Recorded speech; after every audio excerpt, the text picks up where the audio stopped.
Tervist! Objektiivi stuudios on mees, keda Eesti õigussüsteem on vintsutanud 8 aastat, tükki rohkemgi tegelikult, kui vaadata seda ajalugu laiemalt. Ja kes aasta tagasi mõisteti õigeks kõikides süüdistustes tema vastu. Kajar Lember, tere tulemast! Tere tulemast! Või aitäh kutsumast, on minu poolt pigem öelda. Tõepoolest. Alustame algusest. Tahame rääkida täna sellest protsessist, mis kestis 8 aastat. Tahame rääkida selle protsessi tähendusest sinule, sinu perekonnale, mida sa üle elasid. Ja mõtiskleme loomulikult ka selle üle, et kuidas ja milliseid parandusi teha näiteks Eesti õigussüsteemis, et sellist jama kellegi teise inimesega ei võiks tekkida. Alustame siis tõepoolest algusest. Aasta 2016 olid Tartu abilinnapea, kuulusid sotsiaaldemokraatlikku erakonda ja tahtsid rajada ja rajasidki Tartumaale lõbustuspargi lastele. Ja siis hakkas peale mitte ainult lõbustuspark, vaid juba karussell vist ilmselt võib öelda.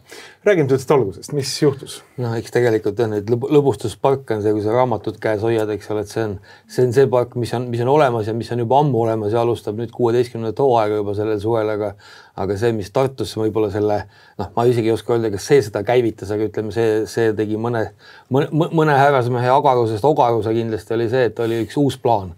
Ja ma ei ole seda mitte kunagi salanud ega kellegi ees kuidagi nagu peitunud, vaid rääkisime sellest avalikult ka ju linnavalitsuses ja nii edasi ja tagantjärgi tuleb välja, et see oli viga.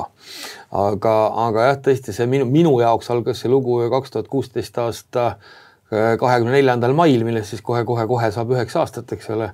Ja kui mind Raekoja platsi või Raekoja trepi peal kinni peeti ja sealt hakkas see nagu see pihta, eks ole, et kui ma esimesest hetke, kui ma seda tagasi mõtlen, siis loomulikult kõigepealt oli selline tunne, et küll, et inimesed saame kokku ja küsitakse küsimusi ja vastad ja kõik nagu tore on, aga siis kui kuskil poole päeva peal ühel hetkel teatati, et me oleme otsustanud, et 48 tunniks kinni pidada, et siis nagu vaatasid küll, et nagu, mis asja, ega ma ei saanud nagu tõesti aru, mida nad nagu otsivad või mis see nagu idee üldse on, ega mulle sellest midagi öeldud, mind oli lihtsalt kinni peetud, eks ole, kahtlustatud on mingites altkäemaksudes ja toimingupiirangus ja ma mäletagi, mis selle alguses veel oli.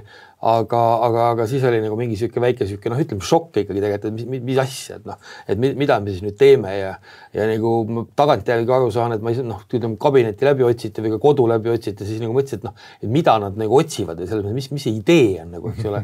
Ja tegelikult ei leitud ja lõpuks nagu ei kuskilt midagi, sest ta polnudki midagi leida, aga see ei peatunud protsessi, ja tagantjärgi ma saan aru, et otsiti tegelikult juuksuri kinkekaarti, eks ole, mida jälle tagantjärgi ma ka tean, et sellel juuksuri seal ongi isegi ei olnud kinkekaarte kunagi olnud, eks ole, rääkimata sellest, et oleks mulle selle andnud, on ju. Ja sealt hakkas mõnes mõttes see nagu, ühelt poolt nagu tragikoomiline lugu pihta, eks ole, ja tõesti nagu siin alles mõned päevad tagasi Ain Seppik avaldas ühe artikli või intervjuu, eks ole, kus ta siis ütles, et kui kõik see protsess otsast lõpuni, nagu kui sa seda tagantjärgi vaatad, kogu seda jälitustegevust, kinnipidamist, kõike muud, et kui keegi oleks mulle seda rääkinud nii-öelda enne seda, et selline asi on Eestis võimalik, ma poleks uskunud. Aga kui sa seda nagu ise enda ümber näed, siis hakkad uskuma. Ja vaata, eks sealt võib-olla ongi see, et miks mina, mis võib-olla mind natukene nagu sellest protsessist ongi eristanud või miks see minu lugu on saanud ka võib-olla hästi palju kajastust on ju tegelikult on 2 asja, et võib-olla 3 asja isegi on see, et üks on loomulikult see, et ta lõpuks venis nii pikaks. Aga kui tagasi tulla nagu alguse juurde, siis tõesti see süüdistus ja sisuliselt, mis jõudis lõpuks kohtusse, see tegelikult oli ju nagu jaburatamisest jaburam, eks ole. Ja 3. asi ikkagi see, et ma vist ootasin 3 aastat, 2 aastat, kui tuli ootasin süüdistust kogu aeg, eks ole. Aga siis tuli mulle täpsustatud kahtlustus kõigepealt, kus siis nagu kõik see maailm muutus ja siis oligi alles jäänud nagu sellest korruptsiooni kogu sellest potist oli siis 9 juukselõikus ja toimingupiirang siis raadiotsustega seonduvalt, eks ole. Ja siis oli mingi vihje tuli kuskilt, et tegelikult on see asi ikka umbes nagu palju suurem ja laiem, eks ole. Ja siis ma nagu natuke nagu inimesena vihastasin, eks ma natuke jonnakas ka. Ja siis ma otsustasin, et ma tõstsin selle kaasuse nagu täiesti avalikuks. Et seal on küll ka omad AK-d ju peale joonistatud, aga mõtlesin, palun. Mul ei ole tõesti mitte midagi varjata, tulge, lugege seda, ma ei tea, tol hetkel siis täpsused, kahtlustust, pärast süüdistust, palun, vaadake mul neid PRIA asju, see Otti Too võid selle dokumendi läbi lugeda, aru saada, mis asi see on tehtud, mis ei ole tehtud ja just see ongi nagu hästi kummaline, et kogu selle protsessi käigus ja tegelikult see, millega mind nagu esimesel päeval maha joosti ja pressikonverentsil tegelikult nagu ära tühistati, eks ole, see sisuliselt ju, kui me vaatame lõpuks, mis kohtus oli ja üleüldse, mille üle me kohtus varutasime rääkimata sellest õigeks mõistvast lõppotsusest, siis tegelikult sellest jõudnud sinna ju peaaegu mitte midagi. Et see ongi ju selle asja nagu see absurdsus, et kui me ja minu jaoks nagu võib-olla miks ma olen sellest ka nii palju rääkinud või miks ma ka täna mõnes mõttes siin ikkagi räägin, on see, et äkki tõesti teiste jaoks läheb see elu natukene paremaks ja ma nagu julgeks arvata, et äkki natukene ikkagi see maailm on nagu muutunud, et selliseid nii idiootseid pressikonverentse ma ei ole ikka rohkem ei ole enam tehtud nii-öelda ja natuke on ikkagi seda tooni tagasi tõmmatud, aga neid kaasusid tuleb ikka ja jälle, eks ole, kus me näeme, et millest hakkab asi pihta ja kuhu ta tegelikult lõpuks nagu jõuab ja veel kord, et ma pean ennast nagu tervemõistusega inimesest ja ma saan aru, et kahtlustatakse, ma saan aru, et inimesed, ma ei tea, avalik sektor, ettevõtlus omavahel suhtlevad seal, on kindlasti sellist halli ala kuskil vahepeal, eks ole, kus teeb midagi kinni võtta, aga võtta kõige hullem ongi see, et sellel protsessil ei ole minu meelest nagu sellist nagu tervemõistusliku lõpu kohta. Peale seda, et sa lõpuks peadki, et proks peab oma näo säilitamiseks minema lõpuni, endal ei ole võimalik nii-öelda näiteks, kas või oportuniteet, eks ole, et ma võtaks ta vastu, siis ma, ühelt poolt on tegelikult väga ratsionaalne ja väga mõistlik ja ma saan 100% inimesed aru, kes selle vastu võtavad nii-öelda, et sul ongi mõistlik ära lõpetada ühel hetkel mingid asjad. Aga kui paragrahv ütleb, et ma pean nagu tunnistama seal siis seda, et tegu on tehtud, aga süü pole suur. Mis kuidagi kokkulepe see nagu minu vaadates on, eks ole, ei ole. Ja need on need asjad, millele ma olen siin tähelepanu juhtinud ja ütleks natuke kaugel, aga tagasi tulsin alguse juurde, siis see ehmataski alguses ära, tagantjärgi näed seda teistmoodi, eks ole.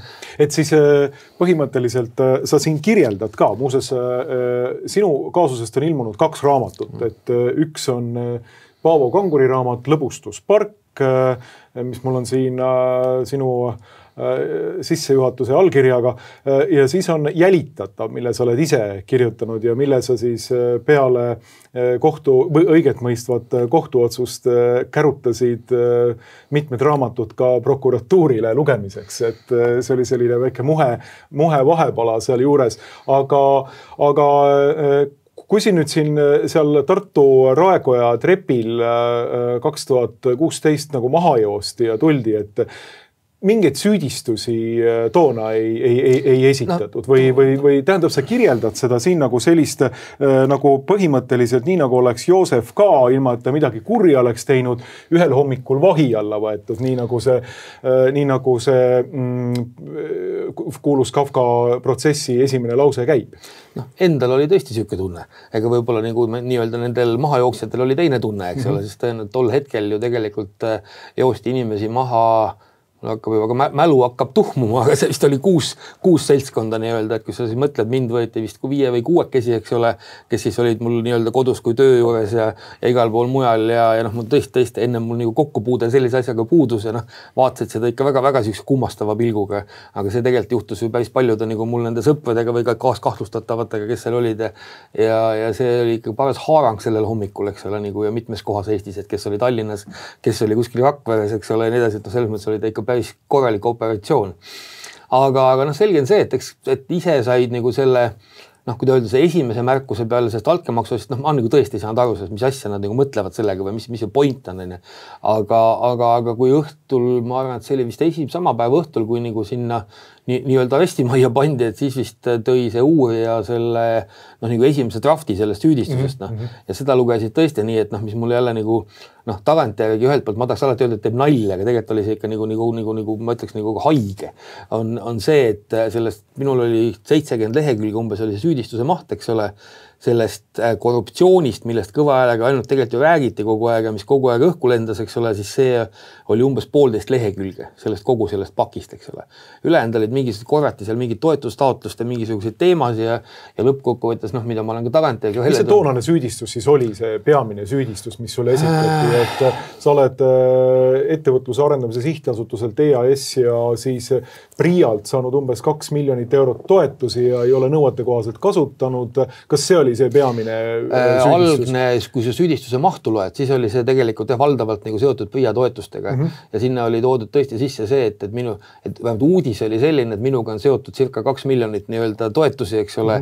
Tagantjärgi võime tarkusena öelda, et ma üleüldse oma elus olen 700 000 toetusi küsinud, eks ole, juba on 3-kordne väike selle sees on ja millega see asi nagu kaasus nagu mõnes mõttes suureks mängiti, oli see, et ma toon lihtsalt näite, et ega seda muud moodi väga raske seletada, et kui ma olen ühel aastal teinud PRIA-le taotluse näiteks, küsinud 100 000, saanud eitava vastuse sellele, siis ma lähen järgmisel aastal täpselt samade andmetega uuesti taotlust esitama, põhimõtteliselt samade andmetega, eks ole, uued pakkumised, asjad, aga olen natuke projekti edasi arendanud, küsin uuesti, saan jaatava vastuse.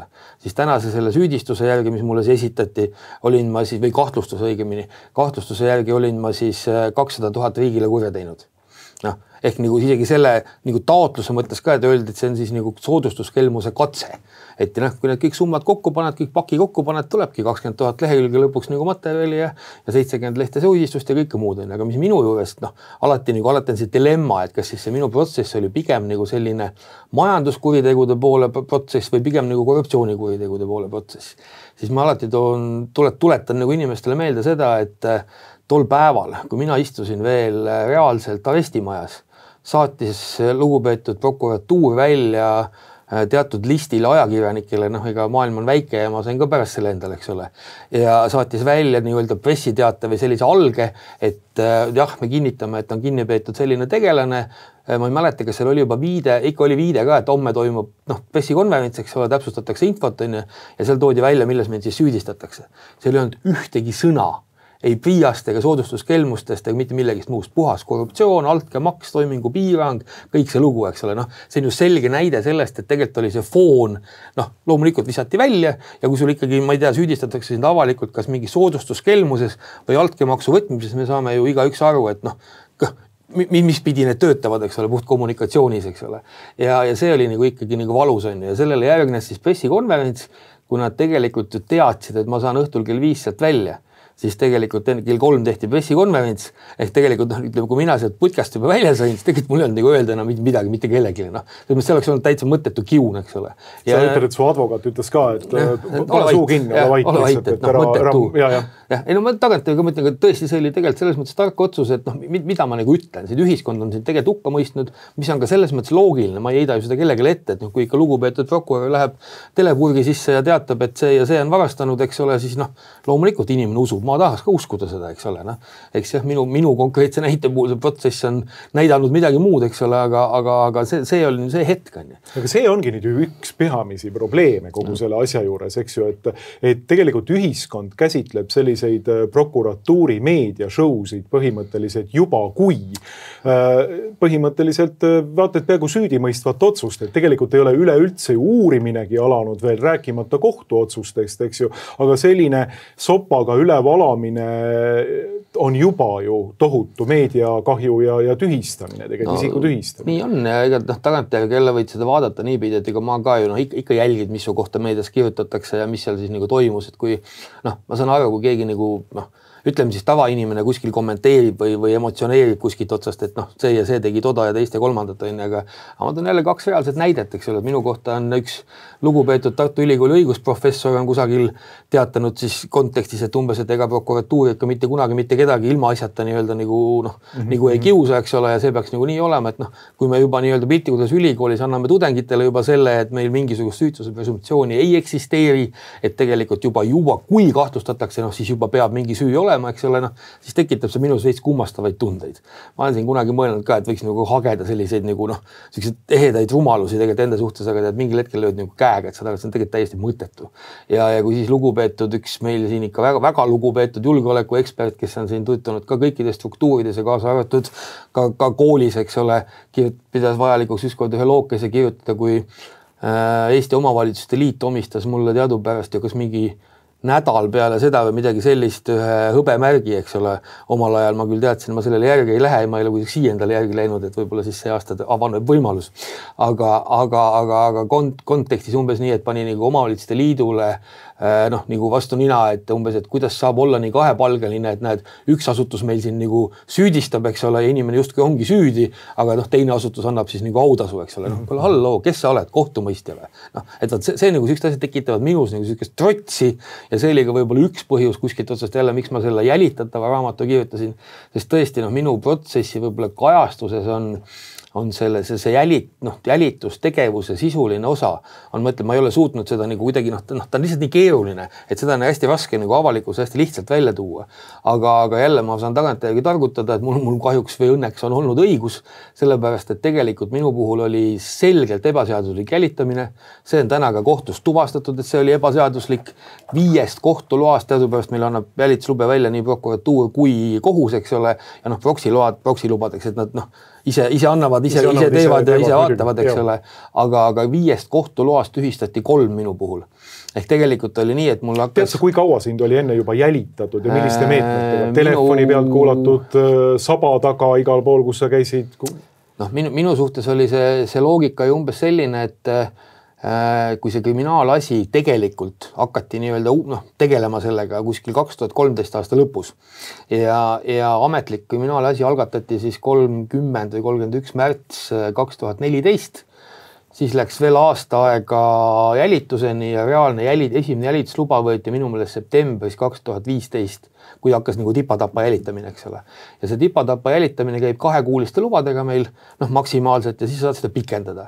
Ja põhimõtteliselt veel kord, esimene luba, fine, ma saan aru, küsige luba, vaadake, jälitage, kuulake, mida iganes. Aga siis hakkas juba teine luba ja teise loa tekstist hakkas juba pihta see, et seni ei ole veel nii-öelda nagu täpseid tõendeid, kuhu me nüüd jõuame, aga palun andke üks luba veel, et kohe see kuritegu tuleb, eks ole. Siis tuleb 3. loa taotlus samamoodi, eks ole, ja ma ütlen pärast ka kohus ütles, et see on igaks juhuks jälitamine. Ja nali oligi veel selles, või jälle ma räägin nagu naljaga, aga tegelikult on see ikka täitsa uskumatu lugu on see, et viimane jälitusluba anti ju välja minu puhul, kas see oli mingi nädalakene peale minu seda kinnipidamist ja lahtilaskmist nii-öelda. Ja selle loa siis aktiviseerus või käivitas põhimõtteliselt üks minu telefonikõne endisele kolleegile, kui ma ütlesin talle, et kuule, tšau, et saaks korra nagu kokku, et räägiks natuke nendest asjadest, mis olnud on ja et umbes võtta see punt ka kaasa, kellega me viimati selle linnavalitsuses istusime, eks ole. Minu mõte oli väga lihtne, et kuulge poisid, et ütlen viisakalt ja aega, et teeme 2 õlut ja väikse grilli, eks ole, ja tulge, mul kutsusin veel endale külla ja Udila maailma ja nii edasi. Ja selle peale siis jälle, kui sa loed seda loa taotlust pärast hiljem, eks ole, sa saad aru, et Lember helistas sellele, tõenäoliselt ta mõtles nendele, keda ta kutsus neid. Palun siis pange, ma ei tea, lutikas sinna, jälitusluba sinna, lubatud füüsiline jälitamine, et tõenäoliselt seal hakatakse arutlema seda kuritegude siis nii-öelda, kas siis kinnimätsimist või kuidagi teistmoodi nagu tegelemist, mis puudutas siis linnavalitsusega seotud asju. Ja kui sa seda loed, siis mõtlen, et ma olen ka Ameerika kriminulle vaadanud, aga see ikkagi ületas nagu need piirid ka. Muuseas, mul hiljuti istus siin sama koha peal Kersti Kracht ja tema mainis seda, et temal oli 17 000 lehekülge põhimõtteliselt sellist materjali, mis oli jõudnud üleüldse kohtutoimikutesse. Et kõvasti rohkem materjali muidugi jälitustegevusest on veel, aga see oli siis see materjal, mis jõudis kohtusse ja siis ta pidi põhimõtteliselt oma advokaadiga käima lugemas neid, et üleüldse saada selgust, et mis on.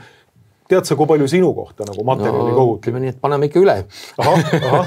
et minul oli üle 20 000 lehekülje. Tegelikult kogu see maht, mis alguses kokku kuhjati, ega see valdavalt ongi need samad kaustad, millega sa siin alguses viitasid, et ma muideks eile käisin ja tõin advokaadi käest need kaustad just ära, kui sa ütlesid, et vii minema, et segab meil elu siin kontoris, et ta võtab ikkagi ühest toast mingi olulise ruumi ja et seda on nagu, et ta tegigi praktikantidele seal nalja koguga, et keegi tuli tal praktikandina tööle, siis anti nagu see tuba, kus ka see minu hunnik seis. Siis ütles, et see on meil siin üks case, et see on sul selline proovi lugemine, et vaata paari päevaga üle, et siis räägime. Aga nali naljaks, aga tegelikult oli 20 000 lehekülge oli see nagu materjalide maht, eks ole, mis siis tegelikult on ju kõik välja prinditud mitmes eksis ja nii edasi. Siis on minu puhul oli kaardistatud siis 57 000 kirjet, mis puudutab põhimõtteliselt kõiki meile, sõnumeid, telefonikõnesid, kogu seda materjali. Ma ilus usud, keegi selle päriselt läbi suudab töötada, aga mingisugust valikulist kuulamist nad seal tegid, eks ole. Ja tõesti on see nii, et kui mina tahan tutvuda näiteks oma telefonikõnedega, mis oli loogiliselt tahaks ju kuulata, et mis ma siis olen teinud valesti või mis iganes. Siis see tegelikult see protsess on jälle, ma ütlen nagu sellise nagu süüdistatava vaatest on see selles mõttes ikka jumala jabu, et ma lähen politseijaoskonda, ma istun samasuguses, nagu me istume üle laua, aga see tuba on oluliselt väiksem, eks ole. Ja ma pean siis ütlema talle konkreetsed numbrid, kellega nii-öelda seda juttu ma nagu tahaksin kuulata. Siis politseinik võtab selle välja ja siis ma saan kuulata seda kõnet, et pane üks kõne veel on ju, teine teema, eks ole. Ja siis sa lähedki nagu mõtled, et kui ma nagu peaks olema päriselt nagu kurjategija on ju, siis on ju loogiline, et ma neid kõnesid, mis mulle endale tunduvad, ma ei hakkagi neid ju kuulama või kuidas ma siis et siis nagu mängin talle ette, mis ennast nagu huvitab, et see on just nagu suht, ma ei tea, kuidas seda protsessi üles peaks ehitama, aga see oli küll nagu pisut nagu naljakas. Ja jälle, kui ma tagantjärgi seda vaatan, siis tegelikult ju minu kogu sellest potist, nendest kõnedest, meilidest, mingitest asjadest, sisuliselt oli ju ainukene asi, millega me lõpus nagu kohtus maadlesime, oli siis selle juuksuri kõne mulle, kus ta ütles, et kuule, tuled siis juuksurisse või ei tule ja ma ütlesin küll, et ma siis peaks tulema jah, on ju.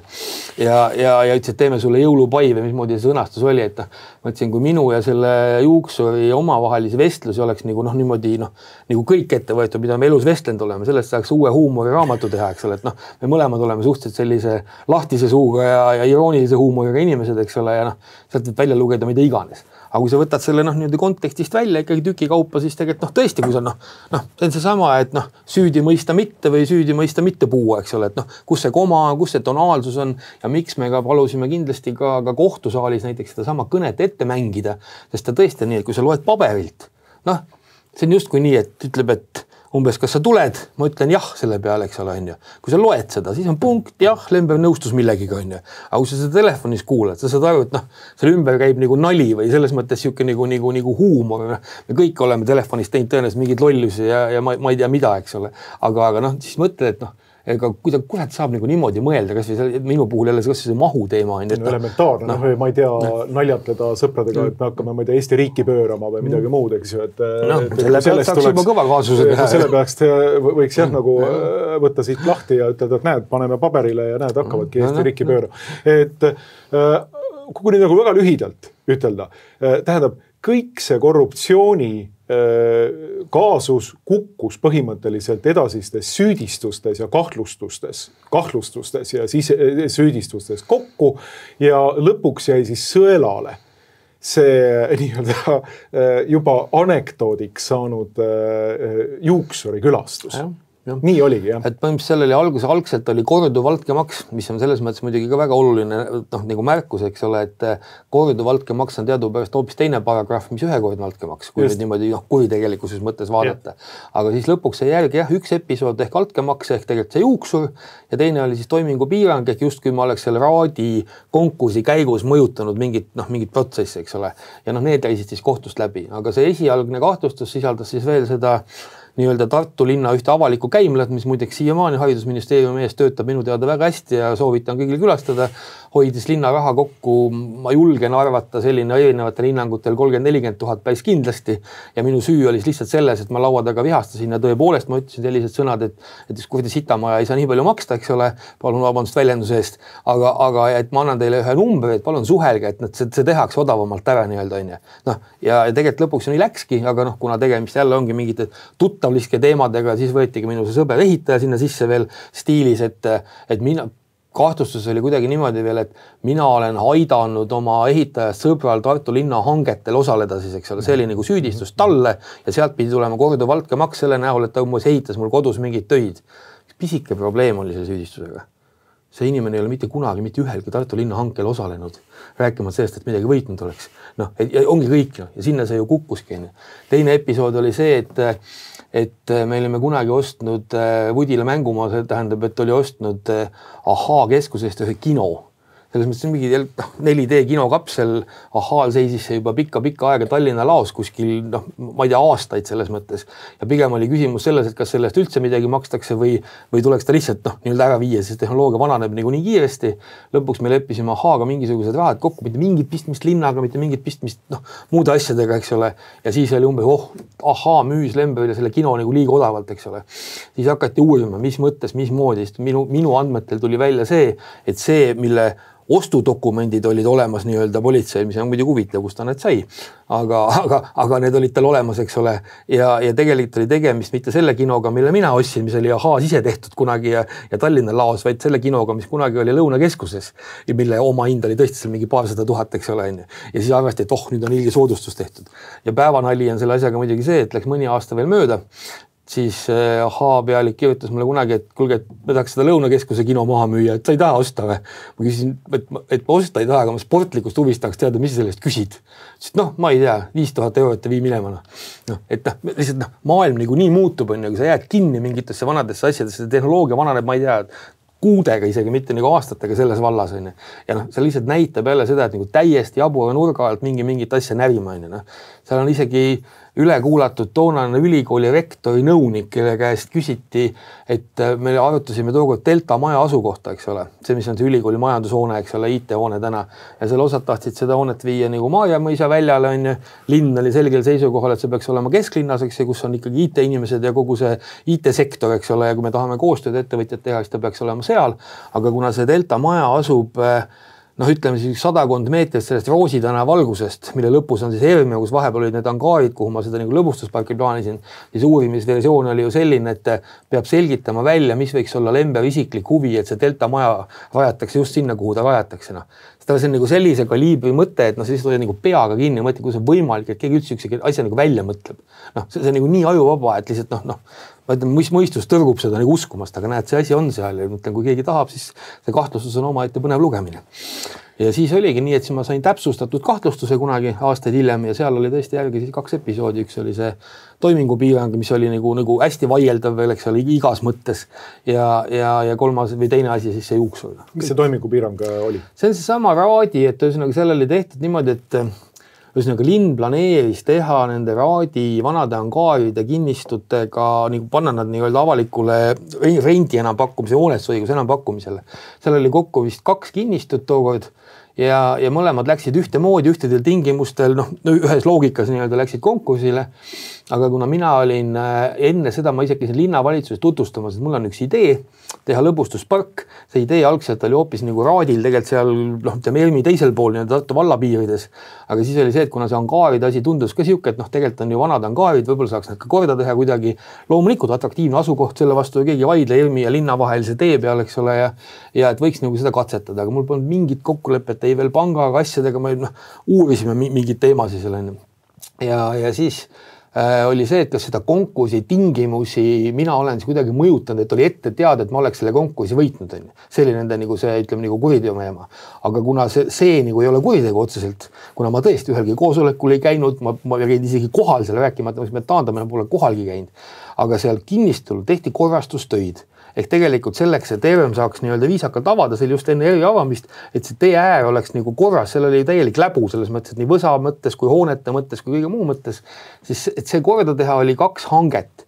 Põhimõtteliselt üks oli siis seotud põhimõtteliselt võsa lõikamisega, suurusjärgus äkki mingisugune 20 000 ja teine oli siis mingi, kas oli 40 000 äkki oli samamoodi mingisugune korrastamine, hoonete lammutamise mingi teema. Ja kuna see oli siis linnavalitsus istungilt läbi käinud ja ma küll osalisin isegi tollel koosolekul, kui ka isegi elektrooniliselt, aga faktiliselt, juriidiliselt ma olin siis nõus, kuna ma vastu ei hääletanud. Ja siis, et need olid minu isiklikes huvides. Kuna mina teadsin, et ma saan need kinnistud pärast konkursi entele. See konkurss muideks toimus peale seda, kui mind kõik see jama juba läbi oli ja mind oli vangist lahti lastud ja kõik muud asjad, eks ole. Ja konkursi tulem oli see, et selle ei leitud midagi ja need angaarid lagunevad siiamaani ja linnal on tekitatud sellest ainult kulu selles mõttes, et need asjad püsti hoida ja toimetada. Nii et see on siuke ka, ma ütlen, ühtepidi pikem lugu, aga ikka väga mage lugu ja teistpidi, kui sa vaatad seda, et kõige suurem kaotaja, ma arvan, tegelikult lõpuks on Tartu linn või Tartu inimesed. Ükskõik, mis seal juhtunud oleks, kui oleks õnnestunud see projekt teha, kui oleks õnnestunud see asi püsti panna, võib-olla oleks otse koroonasse purjetanud ja võib-olla oleks mul oli võib-olla hoopis keerulisem olukord on kui täna, eks ole. Aga ma ütlen jälle, kust kohast tuleb inimajus selline konstruktsioon üldse pähe, et see on mingi siuke ilge kasumlik isiklik mõte. Excelis oli kirjas, et ta teenib miljoni. Püha jumal, siis ma lähen panka ja teatan, et ma saan miljoni kahjumit, ei tee ju. Äriplaan on ikka positiivne ja kõik muu on. Aga kes suudab näha sellises asjas mingit Ja veel kolmas näide siia juurde see, et miks ma alati väidan, et see on jaburam on see, et see teine kinnistu, mis seal sees oli, sinna rajati täna Tartus tagurpidi maja ja toimib siiamaani ja saigi korda nii-öelda. No. Et noh, need on need siuksed kaasuse alged, eks ole, ja noh, kui ma neid loen, kui ma ise tean neid taustu, ma tean ikkagi 100%, mismoodi mingid asjad olid, see tekitabki veel rohkem siukest, ma ei oska öelda, isegi õõvastust natukene, et kak moosna. Ja siis tuli see kuulus nii-öelda juukselõikuse kaasus, et mis seal siis olid, et sina pidid minema, sina said juuksed omal ära lõigatud ja millist hüve sa siis pidid osutama sellele kuulsale juuksorile, kes selle loo algus on ju tegelikult selles, et Tartus on üks maja, kus see juuksur seal on, asus, ennem asus ta seal samas majas, täna ta asub selle nii-öelda kõrvalmajas, aga see maja on, sellest majast umbes 1/3 kuulub Tartu linnale. Ehk see ei ole mingi suvaline korteriühistu kuskil keset, ma ei tea, linna. Tegelikult 1/3 kuulub sellest linnale. Ja selles majas on selline olukord, et kus ühelt poolt on elavad inimesed, eks ole, ja esimestel korrustel on tihti mingid äripinnad on ja siin, ta võigem ühes boksis, mitte nagu tihti, vaid seal ühes osas. Ja kunagi on linn andnud ühele arsti nagu kompleksile sellise loa, et kui vanasti, kui te kujutate ette, et vanast, ta vist endiselt, ma ei oska öelda, mis aeg need on, 2 poolt sai majja sisse ja keskel on siis selles mõttes trepikoda, eks ole, kus lähevad trepid ülesse. Ja siis ühel hetkel, kuna linnale kuulus ühel pool trepikorter ja teisel pool trepikorter ja see meditsiiniasutus tahtis nii-öelda need ühendada omavahel, siis anti pool sellest koridorist sellele meditsiiniasutusele. Ma isegi ei hakka arvustama seda otsust, selles mõttes, kuskilt osast on ta jabur, selle asutuse jaoks kindlasti oli ta positiivne, eks ole, et sai inimesed liikuma, aga nendele inimestele, kes seal üleval elasid, tähendas ta täna seda, et nad teisel pool maja enam välja ei saanud ju. Nad pidid hakkamagi läbi õue käima, läbi hoovi, mis tegi ikkagi seal nagu teed pikemaks. Selle taga on üks siuke täna, ma arvan, üle 80 aasta proua tegelikult, keda siis see juuksur justkui esindas, pluss siis kogu maja lõpuks, eks ole. Aga et kuulge, et äkki saaks, seal on üks mingi õnnetud trepp kuskilt, kust saaks nagu otse minna nagu kesklinna poole. Seda treppi ei kasuta, sa pead tegema ikkagi mingi, ma ei tea, 300-400 meetrit ringi, ükskõik, või ütleme 200-300 meetrit ringi, ükskõik kummalt poolt sa lähed. Ja siis pakutigi, et äkki teeks selle trepi kuidagi koos korda, eks ole, et kuna linn on ka ikkagi osanik, eks ole, see on natuke nagu linna süü, et see trepikoda kinni pandi on, et linn võiks olla selle kuidagi pidi abis. Ja nii palju, ma olen alati olnud nagu seda meelt, et kui mingi asi on, mulle tundub, et see on jama, ma ütlesin ka, et okei, mingi 10 tonni me selle asja jaoks leiame, linna eelarvest ma räägin selle linna võtsime läbi ja edasi, aga ma arvan, et see on siuke loogiline, davai teeme, et see on okei. Ja selle peale siis kunagi see juuksur helistaski mulle, et kuule, mis siis nagu saab, et kas ikka saab selle trepi tehtud või ei saa, eks ole, ja siis saabki see jõulupai nagu tehtud ja sealt lakkas see nagu kui sa telefonikõnedest pihta, siis kuuledki, et mida teemat on. Ja lõpuks oli siis see, et see jõudnudki kuskile tegevusse, seda raha ei ole kunagi kellegile eraldatud. Linn maksis äkki mingi, ma võin peaaegu puusse panna ka mõned 100 eurod ühe eskiisi eest nii-öelda, et kuidas see trepp võiks siis nagu välja näha ja palju selle trepi nagu hind võiks olla. Ja seal nad ise suhtlesid selle ühiste poolt sellega, eks ole. Ja siis ta jäigi nagu õhku selles mõttes on. Ja kui nüüd keegi nagu päriselt kujutab ette, et selle eest, et mulle pakuti nagu tasuta juuksuris käimisest, isegi kui me räägime aastasest juuksuris käimisest ja ma nagu päriselt selle nimel, et saada tasuta juuksurisse, lubasin mingile ühistule 10 000 eurot, et see on, ma ütleks, see inimene vajaks nagu pikemat valget tsärki siukest, mis ümber kätte nagu tolkneks. Aga nii ta läks, ja lõpuks nii oligi. Ja kuna ma tõesti ükskord selle juuksuris käisin ja tookord oli ka, mul on veel fikseeritud jälitusprotokollis on väga ilusasti kirjas, et õnneks on väga põhjalik protokoll. Võib-olla see oligi minu üks hea omadus, et oli nii, eks ole, kus siis on kirjeldatud väga üksikasjalikult, kuidas Lember sirutab käe taha taskusse, hakates välja võtma rahakuti taolist eset ja püüab juuksurile siin nagu raha anda, juuksur raputab pead ja siis nad kallistavad ja soovivad üksteisele häid jõule, eks ole, et minu jaoks suht inimlik nagu suhtlemine, eks ole, ükskõik mis pidi, kas pärast on Tuuli pidanud, ma ei tea, minu juures oma sünnipäevi, asju, eks ole, ma ütleks siuke adekvaatne inimeste omavaheline suhtlemine, aga võtad selles näha nüüd mingit sellist nagu Tartu linna suurimat korruptsioonikaasust, et selleks peab ikka tõesti palju mingeid filme vaatama. Aga mis siis on, et kas sa maksid ära Tuulile selle 9 eurot või kuidas sellega oli? Tead, ma olen sellega öelnud, et kõige suurem kasu kogu sellest jamast, mis olnud on siiamaani on see, et minu juuksur on siiamaani 9 eurot, et ma ei tea, kas selliseid Eestis väga palju on, et ütleme, minusugune käib, ma ei tejuta ette, eks 10 korda aastas võib-olla ma käin juuksuris, nii et ega maht ei ole just väga suur nii-öelda ja eks me et see on lihtsalt see on nagu olemuselt nii jabur, et ja see mõnes mõttes on andnud mulle ka selle, kuidas ma ütlen, selle platvormi tegelikult nagu sellest rääkida, eks ole, et oleks seal kuskilgi mingisugune selline mingi hall ala või mida iganes, aga kuule, sellest saab igaüks aru, et see on ju huu.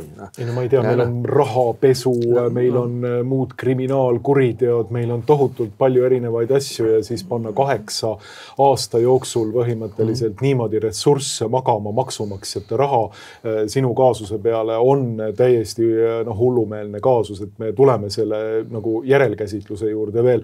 Aga kerime nüüd linti veel natuke tagasi, et ütleme niimoodi, et kui sa sealt vanglast välja saad ja mõtled selle 8 aasta perioodi peale tagasi. Et mis periood see siis oli? Kuidas su elu hakkas nüüd siis käima? Kuidas see muutus? Sa astusid loomulikult tagasi erakonnast, sotsiaaldemokraatlikust erakonnast, astusid tagasi abilinnapea kohalt. Mida sa tegema hakkasid? Kuidas su perel läks? Mida sõbrad, tuttavad ütlesid? Kas linna peal vaadati, et ahaa, siin on see Eesti peakorruptant, eks ju, siin ta käib ringi, et mis see nagu isiklikud läbielamine oli? Ega ta on lõppkokkuvõttes, et ma ei taha kuidagi nagu siin nii-öelda nagu ütleme pisarad poetada, aga tegelikult on ta karm. Ja tegelikult on ta ikka väga karm. Ma võin olla nii kõva mees, kui ma olen, vaata ta krutib sul kuskil. Täiesti konkreetselt krutib ja ma olen kogu selle perioodi jooksul, sa oled olnud vähemalt 50% töövõimetu. Täiesti selgelt sa tegeled esiteks valede asjadega, sa mentaalselt oled kuskil mujal. Ja kui ma mõtlen enda poole, see on põhimõtteliselt minu aastad 40–50, mis on tegelikult, ütleme, siukses, peaks nagu olema, ütleme, siukse mehe parimad aastad üleüldse, eks ole midagi teha, siis tegelikult ma ütlen täitsa mustvalgelt, need aastad on mu käest ära võetud ja täiesti tuimalt. Ja kui me tuleme tagasi sinna, siis loomulikult on see, et kui ma 8.15 tollel hommikul olin piltlikult öeldes nagu lugupeetud ühiskonnategelane, siis 9.35 olin ma kuradi pättkaabakas ja nii-öelda ühiskonna mõttes tühistatud inimene, kes on ka samas veel töötu. Ja ma arvan, et see on tegelikult ühel hetkel selline võib-olla isegi siuke surve koht, et ma tean päris mitut inimest, kes on läinud tegelikult kokkuleppele, kompromissile, millele iganes, sest lihtsalt ütleb, tegin matemaatika näppude peal, ma ei ole võimeline kohtus käima. Minu õnn oli see, et mul oli kuskitatud neid episoode nagu nii palju, et kogu see kohtukulu hakkas ka nagu iga kord episood ära lõpetati, siis nagu said nagu tüki tagasi, et ma sain nagu kuidagi nagu jupikaupa sellega nagu edasi minna, sest kui tegelikult oleks pidanud korraga mingit sellist advokaadi raha välja käima, ma oleks ka kinni jooksnud, ma poleks seda kuskilt võtta olnud. Ja see oli nagu päris keeruline ja loomulikult sul on sõbrad, sul on mingid ettevõtted on taga, see mind nagu selles mõttes päästis, et ma vähemalt ei jäänud nii-öelda nagu päris ripakile, eks ole. Aga perega ma olen seda jälle näidet nagu toonud, et see mul abikaasa, ma ütleks, et ühtepidi väga, ta on selline loomeinimene, aga ta tegi väga tugev otsus, et ta tegelikult lülitas ennast sellest niimoodi välja, et ta tegelikult ei lugenud ühtegi uudist selle kohta. Ta ei lugenud vist enne, kui see isegi see raamat kunagi 3 aastat hiljem tuli, et neid materjale selle kohta, midagi me rääkisime, aga mitte liiga palju ja eks foon ju ikka, aga fakt on see, et see mõjus ka talle selles mõttes, ta tegelikult reaalselt tuli koolist töölt ära, suurest kollektiivist, kus ikkagi lihtsalt siuke endal ebamugav ja öeldudki lihtsalt midagi ebamugav. Aga laste mõttes on ta veel eriti karm, sellepärast, et kui see 2000, mis ta siis nüüd oli, 2016, eks ole, siis mul Plika oli siis põhimõtteliselt 9 aastane, eks ole. Ja täna on ta siis nagu 17, eks ole, tegelikult on ta kogu oma põhikooli aja ja natuke peale olnud nii-öelda korruptandi laps. Täiesti mustvalgelt. Lapsed on selles mõttes suhteliselt nagu julmad ja otsekohesed. Õnneks ta on siuke päikesekiir, et need asjad nagu sujusid. Pojal näiteks, kes on 2 aastat küll vanem, aga samamoodi, et tal võib-olla kuidagi tuli seda tagasisidet isegi veel rohkem on. Ja temal isegi, ma olen seda ka välja toonud, isegi koolis ükskord nagu täitsa füüsiline seis on sellel teemal, et tõestad umbes, et kes on kes, eks teistmelised on, saavad ka asjad natuke teistmoodi aru ka, eks ole, ja ongi teema on. Ja seda, mis jäljed ja kuskil jätab, väga keeruline. Aga jälle ma küll kordan ennast, aga ma olen kõige keerulisem mõnes mõttes on isegi minu jaoks olnud tegelikult nagu see vanematega või ka emaga, eks. Vahet pole, kui vana sa oled, ema on sul ikka ema. Ja kui ma kõrvalt vaatan, kuidas nemad seda üle elasid, tegelikult seda protsessi, siis see tegelikult oli ikkagi nagu enda jaoks nagu kõige selline emotsionaalsemalt võib isegi kõige raskem kuskilt otsast. Aga too veel kord, et asi läheb mööda, mingid asjad juhtuvad, aga seal on just see, et see sama asi, et vaata, kui see pauk käib nii-öelda, siis tegelikult oled, mina olen ainuke inimene maailmas, kes tegelikult teab, mis seal taga on. Kõigil teistel ma pean seda juba selgitama, on. Et kuule, tegelikult on nii ja tegelikult on naa, on.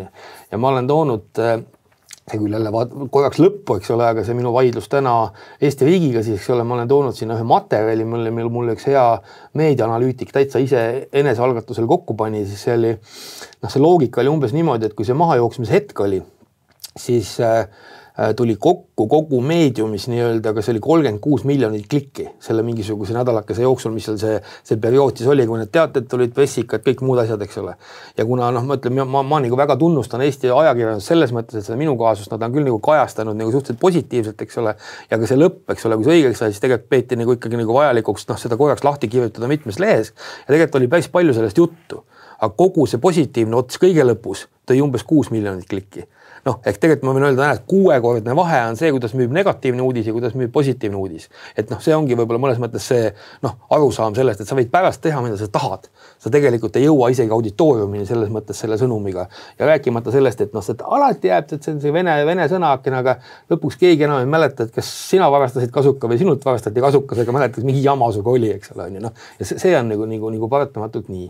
Ja teine asi, mis enda puhul muidugi on see, et tõesti on see töine tegevus, eks ole, et kui sa tegelikult, mis sa siis teed? Sul peab põhimõtteliselt järgmisest päevast alates, sa pead ju kuidagi peret toitma, mõnes mõttes hakkama, aga seda protsessi kinni maksma, eks ole, kõike muid asju. Ja ma olin tõesti lisaks sellele, et ma tol hetkel olin erakonna aseesimees, ma juhtisin Tartu linna mõttes ikkagi ka Tartu Teaduspargi nõukogu, Lõuna-Eesti turismi ja Tartumaa turisminõukogu, eks ole, ma olin ka Eleringi nõukogu juht tol hetkel ja järgmisel hommikul oled see nagu nõupaadina selles mõttes ja ma pidasin seda väga loomulikuks, et loomulikult ma astun igalt poolt tagasi. Kuigi ma ütleks tagantjärgi mõne asja kohta isegi võib-olla ei peakski nii nõrganärviline olema, et võtta nagu rahulikult, aga tol hetkel see tundus kuidagi ainuvõimalik, eks ole. Ja mis ikka, uuritakse paar aastat ja saab läbi ja elame edasi, eks ole, seda, et see nii kaua venib, ma poleks selle peale ikka elus tulnud.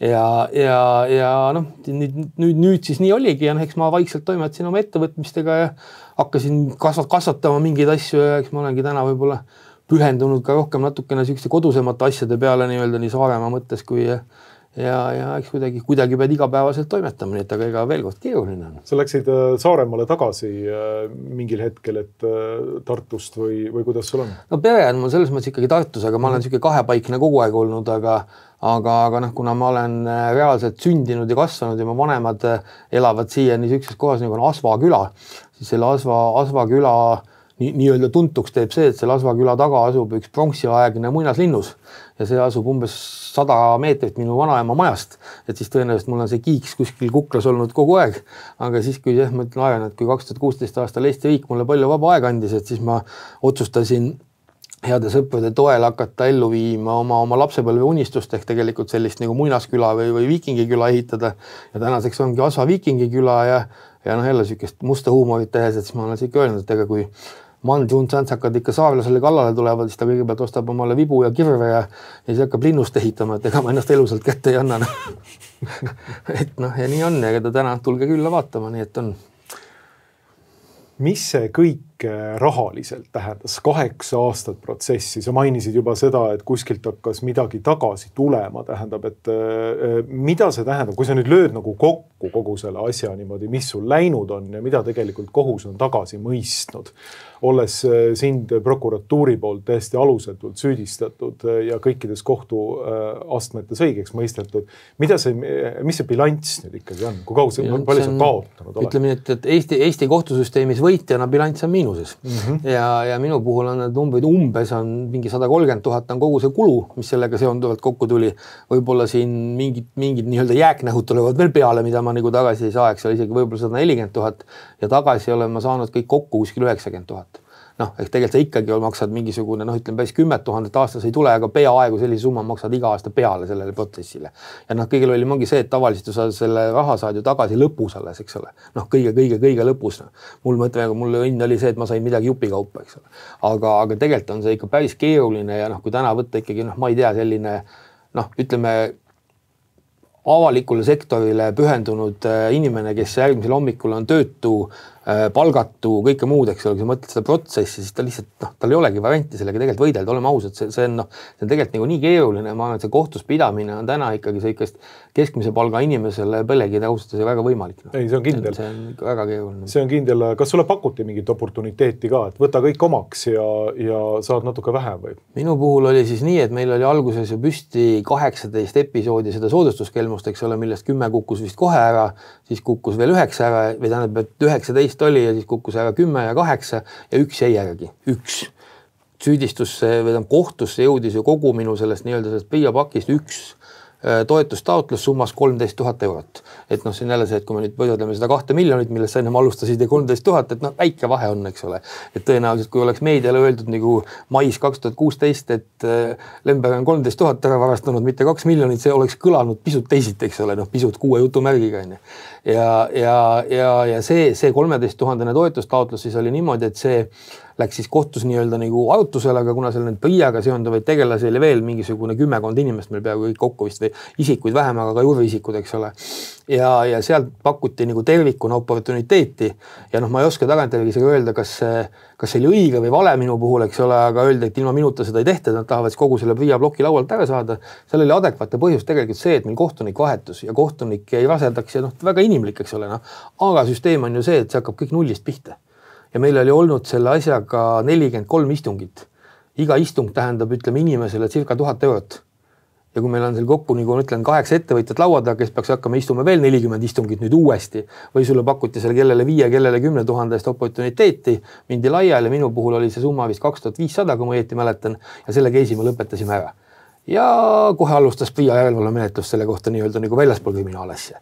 Ja selle tulemus oli tegelikult see, et ühtegi viga ei leitud, kõik oli okei ja tagantjärgi võib-olla ei oleks pidanud isegi minema sinna.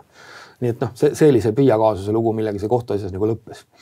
Nii et siis ma maadasin siin veel 2 tsiviilasjaga, aga õnneks on tänane PRIA juhtkond on arusaamisel, et tõesti nendega 10 aastat vanad asjadega ei ole mõtet tegeleda, need ei vii mitte kuskile ja et need tuleb nagu laualt maha saada ja olemegi lõudnud mõistlikule tulemile ja tänaseks ma võin öelda, et nüüd on et nüüd peaks olema minuga rahu maa peal, võib uuesti elama hakata.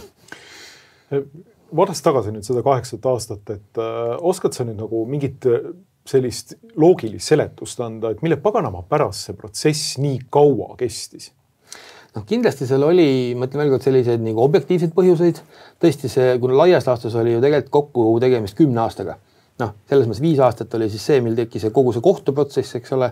Kohtu kõige suurem pidur oligi tõenäoliselt meil see kohtuniku vahetuse koht, eks ole, kus tõesti see protsess seisab korraks, eks ole, siis ta hakkab kuskilt otsast pihta. Aga mina ütlen, et kõige lollim viga, mille mõnes mõttes prokuratuur tegi, oli see, et ta ei lahutanud neid kaasuseid ära. Sest põhimõtteliselt selle sama ütleme, minu korruptsiooni episoodidega ei olnud mitte ühelgi teisel inimesel, kes seal protsessis oli mitte mingisugust pistmist. Aga kõik pandi ühte kokku, kuna mina olin seal ühendav tegur, eks ole, selle nii püüanduse kui korruptsiooni vahel ja see läks kõik kokku. Me tegime vist 2 korda ettepaneku, et palun lahutage need protsessid ära. Ja täna tagantjärgi ma jälle öelda, et oleks nad ära lahutanud selle, siis see korruptsiooniblokk oleks olnud 1 kuuga kohtus teostatav. 1 kuuga. Ja siis oleks tulnud otsus, et okei, mingi aastaka veel, eks ole, ja oleks tegelikult kõik sellega. Aga me marineerisime seda tegelikult kokku 5 aastat lõpuks, eks ole. Ja puhtalt mina ütlen, et see oli proksi jond ja taht lahutada. Sest teine asi lihtsalt ei olnud, ma ütleks, et seksikas on.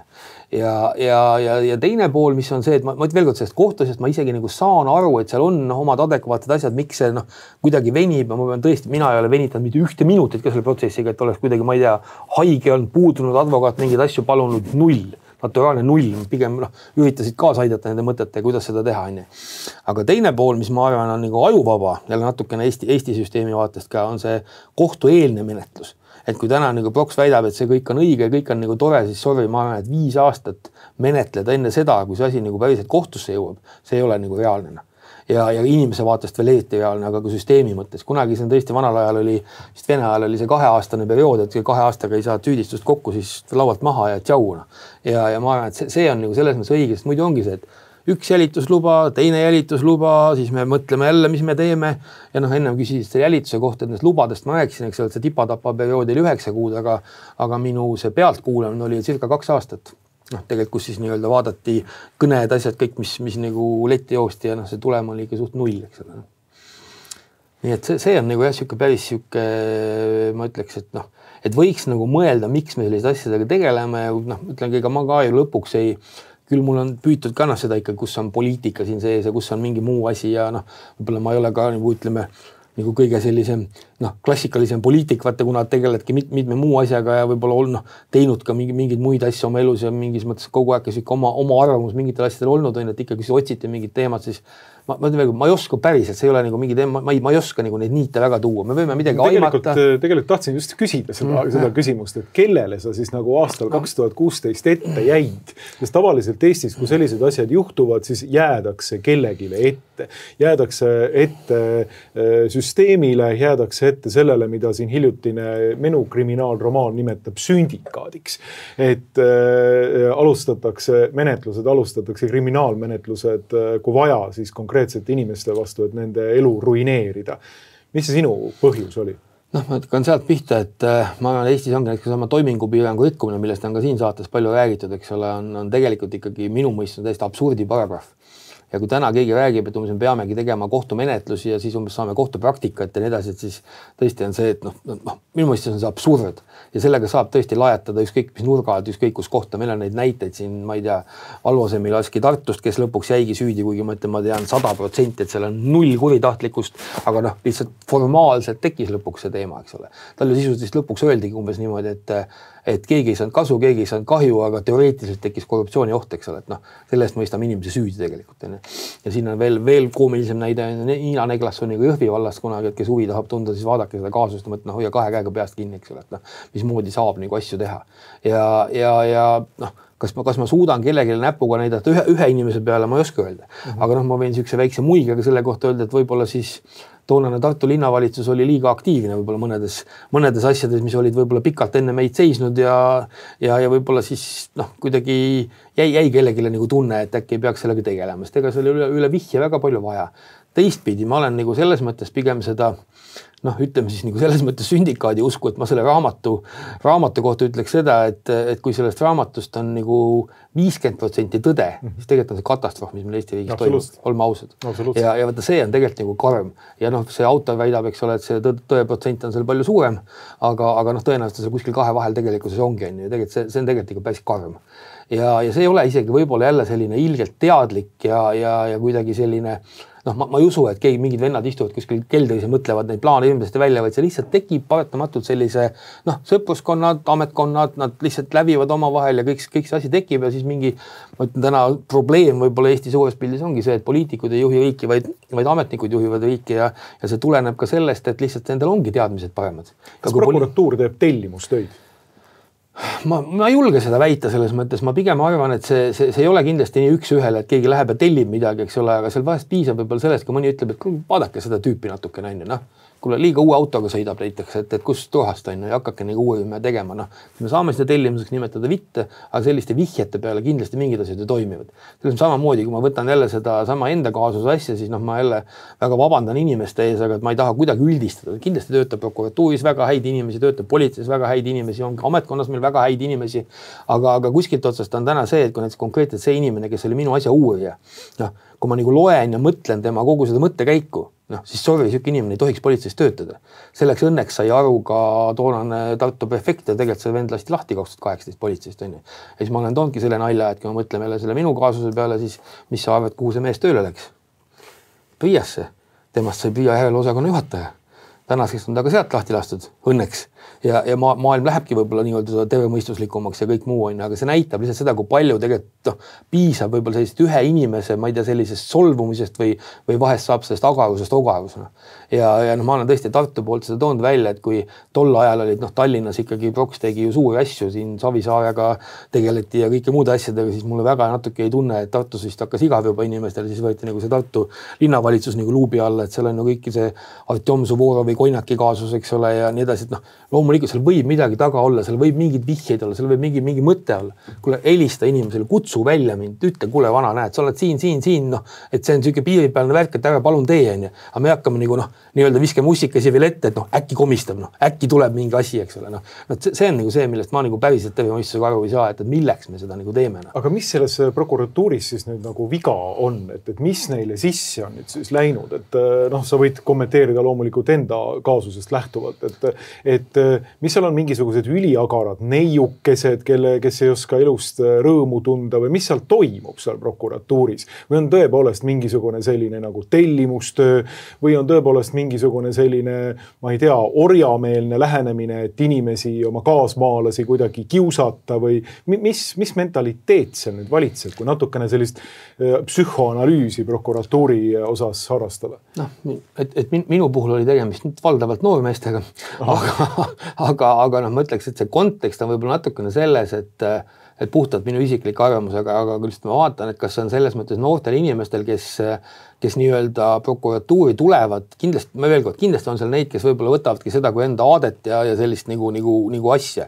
Teised enamus seal, või mitte enamus, ütleme, et suur osas ikkagi, tegelikult näeb seda mingis mõttes ka sellist karjäärimudelit, eks ole. Noh, kui palju neid läheb pärast kuskile edasi, mis iganes, ja kui sa silma ei paista, siis sind ju ei ole, eks ole. Ja võtta sealt tekib, noh, veel kord see agarusest saab ogarus, noh. Ja nähaksegi mingid asju, et võt see on mingi edulugu, ma pean sellega kuskile minema, ma pean sellega kuskile jõudma ja mina nagu tagantjärgi tahaks nagu küsida, et noh, kas täna siis sellest samast minu kaasusest on prokuratuur tervikuna võitnud või kaotanud, eks ole. Ma arvan, nad on saanud meeletu mainekahju tegelikult sellele ja pluss pane sinna veel mingeid uusi asju juurde, siis tegelikult see ju võtab nende enda tõsiselt võetavast maha. Tegelikult oleks kodutöö teha oluliselt kõvemini ära.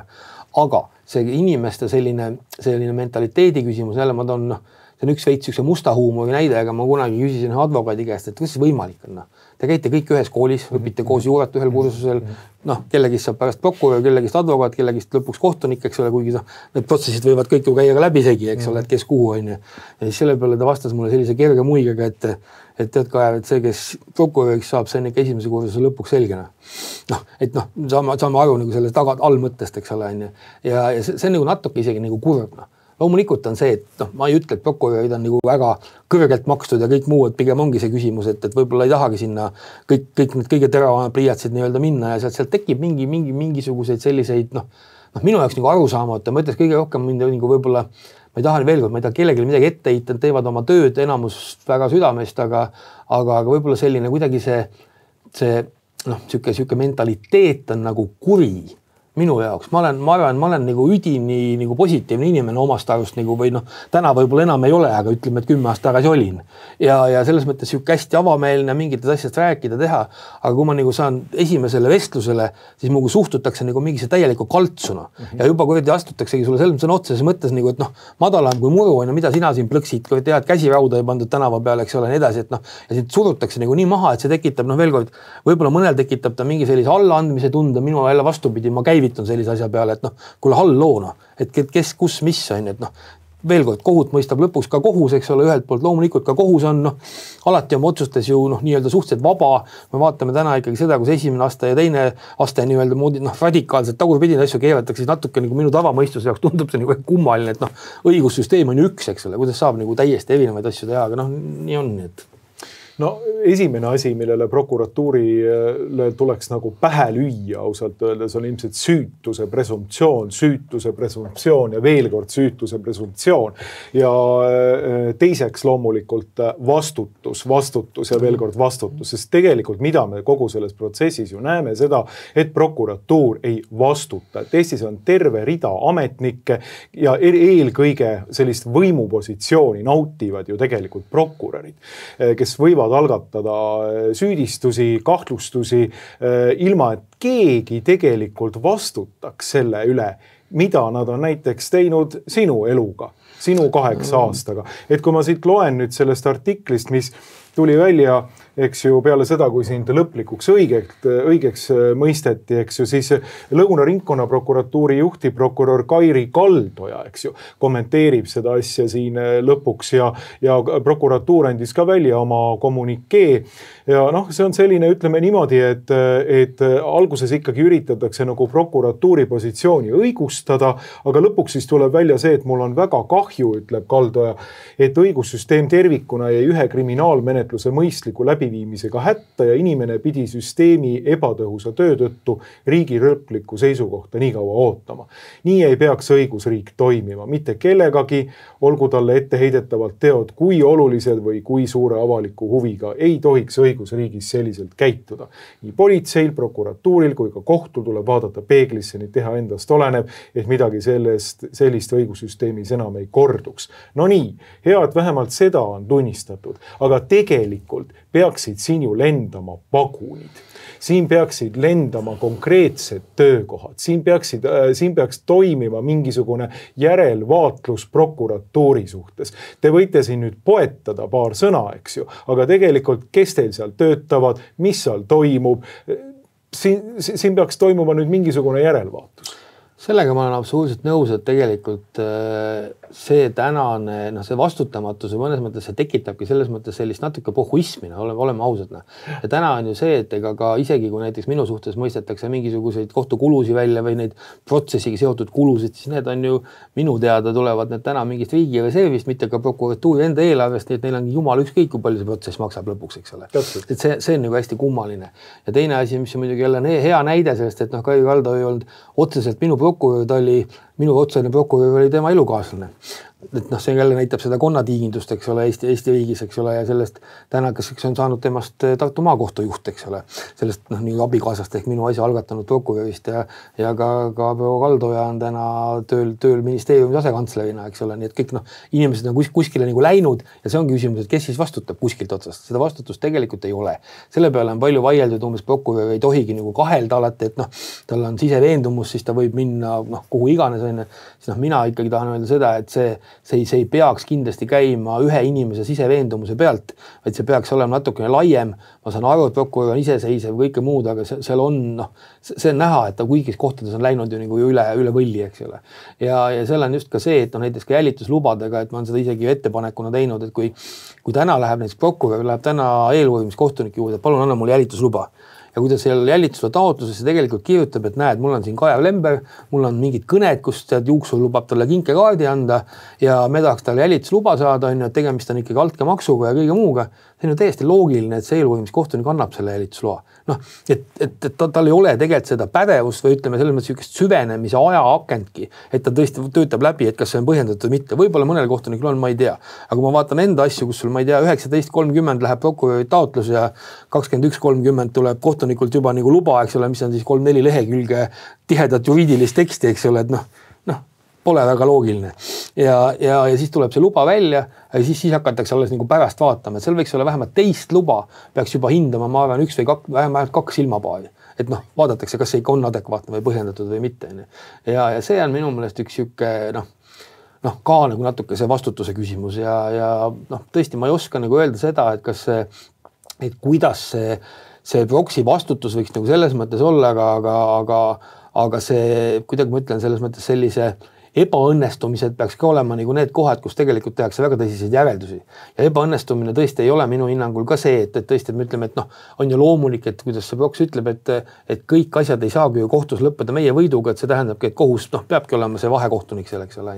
Siis teistpidi ma tahaks öelda seda, et kui sina täna, kui mina olen üksikisik, kelle vastu tuleb mõnes mõttes nagu terve, ütleme piiramatu ressurss tegelikult, kuigi nad ütlevad, et eelarve on nii väike, aga tegelikult on see piiramatu ressurss, neil ei ole kuskile kiiret, inimene saab palka selle eest ja siis ütleb lõpuks üks prokurör minu enda kaasuses, et aga ega prokuröril on ka sellises protsessis väga raske. Sorry, vana. Sina saad palka selle eest, iga päev käid tööl, see on sinu töö, sa toimetadki sellega. Mina pean põhimõtteliselt töötuna sinuga vaidlema, advokaati palkama, kõike muid asju, et need positsioonid on nagu võrreldamatud. Ja sealt tekibki see, et kuidas sa seda nagu vastutusse valada. Kas see peaks tähendama seda, et keegi saab kohe lennuki või mis pidi, aga meil tundub mulle, et kui ma vaatan seda enda asja, siis ei ole kellelgi seal halvemaks läinud, pigem on seal ikka keegi kuskile edutatud, keegi on kuskile toimetama läidud, noh, ma nagu eheda näite, eks ole, et ma ei taha jälle kellelegi isiklikult midagi öelda, võib-olla asjad muutuvad, aga noh, näiteks kui me mõtleme kogu selle minu protsessi peale, siis tegelikult kõige tähtsam isik selles asjas oli ikkagi selle asja algatanud prokurör. Mõnes mõttes tema oli otsustuskoht. Noh, mul on mingisugune ka info selle kohta, et politsei oli pigem arusaamisel juba 2018, et noh, mõttetu teema on, et ta tegelegi sellega. Aga otsus on prokuröri teha, kas minnakse edasi või mitte, eks ole. Selle prokuröri nimi oli Marek Kahing, kes siis täna on Tartu maakohtu esimees. Sorry, noh. Võt need on sellised kohad, millest ma hästi ei saa aru, lihtsalt ma ei saa aru.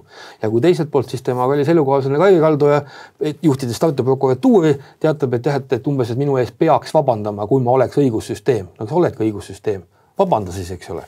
Aga seda nagu ei tule ja siis, kui ma olen nüüd andnud Eesti riigi ühtepidi jälle kohtusse selle nagu oma kahjunõude ja kõige muuga, millel ju ka tegelikult sellist seaduslikku alust nagu väga mustvalgelt ju ei ole, eks ole, et ma loodan, et sellest asjast võiks selline, noh, vähemalt Riigikohtus võiks tast ikkagi juba sisuline arutelu tekkida, et kas siis on inimesel mingi õigus või ei ole, siis täna olen ma ju saanud nii-öelda sellega tavaprokuratuurist vastu pead, põhimõtteliselt ma olen saanud sellest Riigiprokuratuurist vastu pead sellega, või noh, selles mõttes, et mul pole alust nagu seda kahjunõuet esitada ja nüüd ka esimesest astmest nii-öelda. Nii et noh, eks see protsess läheb ka edasi ja me oleme sellega arvestanud, eks see lõpeb Euroopa Inimõiguste kohtus kunagi, aga noh, küsimus ongi, et äkki tekiks seal ka mingid reeglid. Mida see Eesti riigilt nõuab üldse? Me selles mõttes oleme võtnud kaks asja, üks on see, et mis on justkui selline moraalne kahju, eks ole, mille siis me ei ole mingid summadki sinna isegi pandud, et noh, see on nagu teie enda otsustada, et kas te siis näete, et on mingi põhjus maksta või ei ole. Ja teine asi, mille on välja toonud, on ikkagi see, et me oleme püüdnud tekitada mingi loogika nii-öelda saamata jäänud tulust, ehk tegelikult võttes arvesse võib-olla minu sellist elu enne seda mahajooksmise hetke X aastad ja need X aastad peale seda nii-öelda, mis need on ja sealt tekitatud mingisuguse sellise matemaatilise loogika, et tal oleks nagu mingisugune adekvaatne alus ja me oleme seda nagu küsima läinud ja noh, vaatame, et see ei ole summa summarum ei ole veel kord minu jaoks nagu eesmärk oma ette ja lõpuks on see, et mingi jupi sellest võib isegi minu pärast hea tegevusse kunagi annetada juuraõpilastele võib-olla või kuskile, aga kui see peaks õnnestuma nii-öelda, aga ma arvan, et see põhimõte võiks saada ühiskonnas nagu paika tõesti, et tegelikult on mingi automaatne kompenseerimise loogika. Muidu on tõesti nii, et noh, sa saadki oma esimese pressikonverentsiga või selle mahajooksmisega saad sa tegelikult ühiskonnast ühistatud ja tegelikult sul ikkagi sellised adekvaatselt tagasiteed. See, mida sa ütlesid, tegelikult on äärmiselt oluline selle asja juures, mida sa rääkisid sellest meediakajastusest. Ehk siis teiste sõnadega see negatiivne uudis müüb sul 5-10 korda rohkem kui see õigeks mõistev uudis, eks ju. Ja loobi seda ekskrementumit inimesse ja midagi jääb külge, nii nagu KGB vanasti ütles, et see on alati üks nagu viis, kuidas nagu inimest maha teha, et tegelikult ja ma olen täitsa nõus, et siin peab ühiskonnas olema mingid väga tõsised vastutusmehhanismid ja peavad olema need mehhanismid, kus hüvitatakse inimesele need äravõetud aastad, see tohutu kahju, mida on teinud ja kui vaja, siis tegelikult kogu riigisüsteem tegelikult vabandab selle ees. Esitatakse ametlik vabandus ja tegelikult ka meedia peab olema see, mida mina siin praegu teen, eks ju, just nimelt siin Objektiiviski. Meedia peab olema see, et andma sõna nendele inimestele, keda on tegelikult põhjuseta taga kiusatud. Et niimoodi ei saa see asi, sest süütus on tegelikult ühiskonnas üks võib-olla kõige olulisemaid aspekte üleüldse, et sa tegelikult oled süütuna olnud kohtu all, sa oled õigeks mõistetud, eks ju, aga sa oled süütu. Ja noh, järgmine tasand on see, et sa oled süütuna vanglas, aga see on nagu üks aspekt, millele ühiskond peab tegelikult reageerima äärmiselt teravalt, et süütute inimeste niimoodi noh, vahele võtmist ja peedistamist ja ühiskonnas häbimärgistamist ei juhtuks. Põhimõtteliselt on tälle ehe näide, et sa tegelikult oledki ju selles mõttes ikkagi tühistatud, ega loomulikult minu puhul on ju, ennem küsisid sõprade kohta ja kuidas ta nagu mõjus kellegile, eks ole.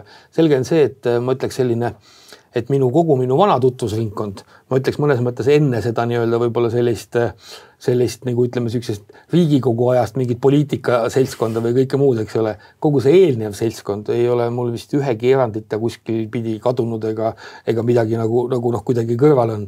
Sealt vahepealt on tühja maad, eks ole, ja siis mingid hulk sõpru tuli ikka tagasi päevast, oi Kaja, palju õnne, ma olen sul nii palju kaasa elanud, kõike muid asju, eks ole, et natuke on siuke isegi natuke nagu piinlik, et ma ei julgenud sulle enne helistada, et mine tea, mis värk on. Tegelikult on ikka ausalt selle hale naljakas tegelikult, aga eks ta teebki mingid korrektuurid elus.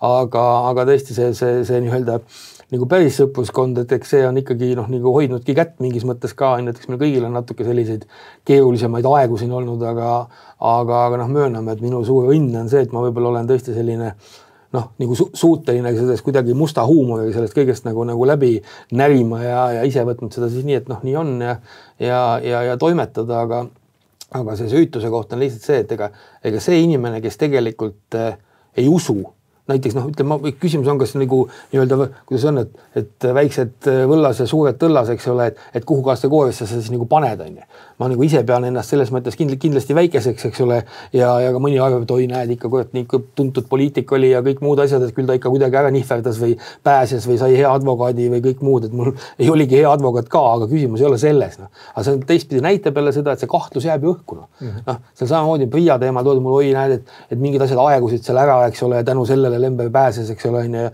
nüüd on juba mulje, et võib-olla aegus veel midagi, aga ei aegunud, aga Priia asju jah, tõesti osaliselt aegus ära. Aga ma olen kõigile öelnud, palun, ma olen kandiku peal selle materjali. Tule vaata minu pärast telliskivi haaval, sa näed, kuhu see kõik on pandud, sa näed, kuhu see nagu topitud on. Ja see oligi sama näide, et kui ühelt poolt kriminaalmenetlus lõppesid kõik asjad ära, siis tegelikult see sama tüüp siis, eks ole, kes oli kunagi uurija, see siis oli seal järelevalve inimene teises asutuses, eks ole, siis hakati nagu majandama sellega, et enam polnud küsimus selles, et ma oleks kuidagi raha valesti kasutanud, et me oleks raha kuidagi nagu ma ei tea, mingid hangetega kuidagi viitsid, vaid lihtsalt tekkis see küsimus, et ma olen esitanud taotluses vale andmeid. Aastal 2022 esitleb mulle mingisugust asja, et ma olen esitanud 2011 aasta taotluses vale andmeid. Tule eile meile, eks ole, et kes kust on, aga see on võimalik, kui tahta, et see võimalik on. Nii et see on siuke hästi minu meelest siuke samamoodi tema ei vastuta, okei, selles mõttes võib öelda vastutab, et võib-olla lasti töölt lahti, aga kas see on nagu vastutus? Ma ütleks, et nagu ei ole, on ju. Et selle maha jooksmisega lastakse mind ka töölt lahti. Vahet pole mis kujul ja pluss sa tegitatakse meeletu kahju veel peale, eks ole.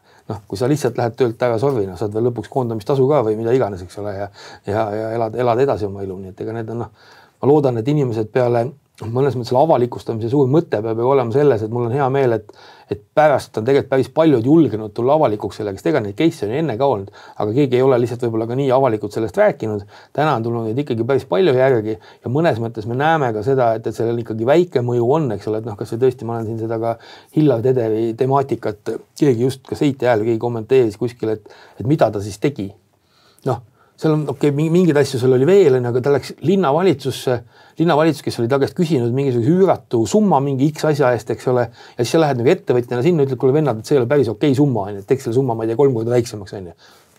Ja kui tänasel päeval ma nagu ei tohi sellist vestlust üldse pidada, kuna ma samal ajal olen ka näiteks erakonda toetanud millegiga, me näeme seal juba mingit automaatkuritegu, eks ole, minu jaoks on nagu see üks asi, et ütleme see avaliku sektori ettevõtjate omavaheline suhtlemine, see peaks olema nagu elementaarne, et inimesed suhtlevad, arutatakse asju, kuidas edasi teha, aga me oleme täna muutunud nagu sinna, et kui ma lähen täna mõne, ma ei tea, tänase Riigikogu liikmega kuskile kõrtsileti taha, siis ma alati teen seda nalja, et sina mulle võid välja teha, mina sulle mitte, nii et palun, laud on sinu, eks ole, ja see on läinud nagu minu meelest üle mõistusena.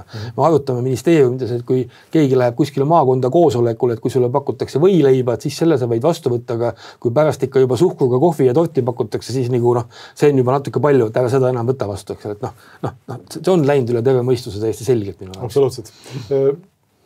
Lõpuks küsitakse alati see kõige sellisem didaktilisem küsimus, et mida me siis sellest kõigest õppisime? Mida sina sellest kõigest õppisid? Kuidas sa inimesena sellest välja tulid? Inimesena kindlasti on tegelikult kõige tähtsamad sinu jaoks on lähedused, midagi ei ole teha, et see kõlab nagu pateetiliselt, aga see on ikkagi see, et kui sul nagu pere jääb terveks, ma pean siin seal nii lapsi, elukaaslasi kui vanemaid tegelikult, et see on ikka siuke tervik. Ja teine asi on ikkagi mingisugune lähimine sõpruskond. Kui inimene jääb üksi, ma arvan, et tal on ülikeeruline sellises ka mentaalselt nagu terveks jääda. See on kindlasti nagu hästi oluline ja mul on nagu jälle, miks ma selle raamatuga kunagi kirjutasin selle Jälitatav oli tegelikult see ajend, et mulle tundus endale juba hakkab tuhmuma. Et kui mulle heidetakse ette 10-aastase tagused tegusi, eks ole, aga ma juba 3 aasta pealt tunnen, et elus on küll nii palju tegevusi, et see nagu lihtsalt kaob ära mu ajust, on ju. Ja siis ma panen selle kirja, et lihtsalt seda ei usu mitte keegi muidu, kui ma seda nagu kirja ei pane. Ja täna ma olen hästi tänulik, sest muidu ma oleks oleks ära unustanud selle juba, on ju. Aga kui ma võtan täna ka päris mitut kohtu case'i peale enda, siis mul on helistanud, ma ütleks, et üle 1 Eesti kuulsa kohtuprotsessi küll inimesi, kes on umbes saanud sellest raamatust nagu mentaalset tuge. Ja ma olengi siis nagu suhtlenud olema, need üksteistega nagu natuke toetanud, vaata, ja see annab ka natuke sellist nagu, sükest teistsugust powerit juurde, et veel kord see on natuke suhtlema, et inimene ei tohi jääda nagu üksi. Ja see, ruineerib sind ikkagi mentaalselt lihtsalt ära. Ja loomulikult on hea, kui sul on võimalik ennast tegevuses hoida, et sa ei jää veel kord ka töiselt nagu ripakile, et sa ikkagi elad oma elu edasi. Tagantjärgi tarkusena võib öelda, et sul on nagu see aeg, mis on, ma ei tea, kahtlustusest kuni kohtusse jõudmiseni, siis mõnes mõttes see aeg võiks ennast täiesti välja lülitada ja tegeleda oma eluga edasi. Seda jube lihtne öelda, aga päris elus on see tõesti nii, et tegelikult mul ju ka nägime hullult vaeva kogu selle kahtlustuseks, siis tuli uus kahtlustus. 2/3 prügikasti tegelikult polnudki mõtet nagu üldse seda ju nagu lugeda või tegeleda sellega, eks ole. Nii et ja veel kord tuleb säilitada ikkagi tervet meelt ja tervet mõistust ja midagi maailmas ei juhtu ja kui on hing sees ja siis tuleb nii-öelda hommikul üles ärgata, püksid jalga panna ja toimetama hakata, mis seal ikka. Sa oled teinud ka tegelikult 10 ettepanekut, kirjutanud Eesti Päevalehte sellise artikli, et kriminaaluurimise vintsutusi inimestele kuidagi säästa. Võib-olla mõne ettepaneku tooksid ära. Ma olen toonud selle selles mõttes välja ja ma hea meelega olen seda isegi saatnud mõnele inimesele, kes täna siin õiguskomisjoni juhivad ja asju, et kuulge, lihtsalt mõelge. Ma olen nõus, kõike võib-olla ei ole võimalik ära teha, kõike võimalik kohe teha, aga tegelikult peaks nagu maha istuma. Kas või näiteks see sama näide, mis ma ennem tõin selle ütleme siis kohtueelse menetluse mingi ajapiirang on. Prokuratuur on sellele radikaalselt vastu, ei tohi teha, eks ole. Ma ütlekski, et siin peaks poliitikud ennast kehtestama. On vaja teha kogu lugu, aga me ei kehtesta, me lihtsalt jääme nüüd kõrvad lontis, laseme proksil ennast ära rääkida, et nii ei saa. Sama Kalle Laaneti juhtum, eks ole, mis iganes kaasusele selle asja taga sisulises mõttes on, aga kui minister ei saa teha üldse nagu mingit järelevalvet oma asutusele põhimõtteliselt, küsida, kuidas teil läheb, miks te mingi menetlusega tegelete, ma küsiks, et mis mõte sellele poliitikutel siis üldse on. Et ongi siis meil asutused, kes ise teavad, mis teevad ja mitte keegi teine ei sekku sinna, eks ole. See peaks olema see nagu loogiline maailm. Ja siis oli mul veel, seal oli vist see automaatne kompenseerimise teema ka, eks ole, millest me siin ka põgusalt nagu rääkisime ja võib-olla ka see pressikonverentside asi on, eks ole, läbi käinud nii-öelda ja üks võib-olla selline põhimõtteline asi, mis mulle tegelikult nagu inimesena meeldib, et seda ei ole isegi mina välja mõelnud, see on minu meelest tulnud isegi ühelt endiselt prokurörilt, kes täna on advokaat, on näiteks tõesti see, et kui me lähme näiteks esimesse astmesse kohtusse ja esimese astmes näiteks üksikisik peaks saama positiivse otsuse ja prok siis nagu negatiivse otsuse, siis tegelikult riigil oleks nagu edasikaebamise õigus ära võtta. Ja see tõenäoliselt kiirendaks protsessideks kõiki asju, kui teistpidi panna, siis jõupositsioonid on täiesti erinevad. Kui see teistpidi on, siis inimesel on õigus edasi kaevata, aga näiteks, et riigil ei oleks. See võtaks minu meelest nagu suure pinge kuskilt otsast maha. Loomulikult keegi võib öelda jälle, et see pole nagu õiglane ja kõik muu, aga ma arvan, et seal on nagu mõtteid küll, millega nagu edasi närida ja võiks nagu tegeleda ja ma tean isegi, et minu selle kaasuse pealt tehakse praegust ühte magistritööd Tartu Ülikoolis, nii et küll sealt midagi veel tuleb. Aitäh sulle, Kajar, siia saatesse tulemast ja jõudu edasi toimetamisel. Tuleb toimetada. Kõike head. Aitäh.